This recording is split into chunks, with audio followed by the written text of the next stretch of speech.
கண்ணான கண்ணே கண்ணான கண்ணே என் மீது சாயவா, புண்ணான நெஞ்சை பொன்னான கையால் பூ போல நீவவா.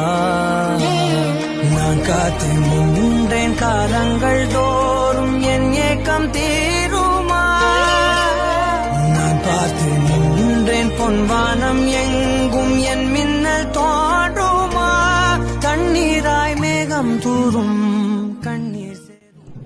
Hello, my name is Dr. Anaglis Matthew. I am a pediatric neurologist based in Bangalore Baptist Hospital. This is 5-month-old baby Veronica who suffers from a rare disease called as spinal muscular atrophy, which is often a life-threatening disease which causes progressive weakness, difficulty to swallow and breathing. That's why, as you can see, she's got a tube to feed her. Previously, there was no treatment, but there is hope for Veronica. There is a medicine called as Zolgensma, an injection which can save her life. This medicine, unfortunately,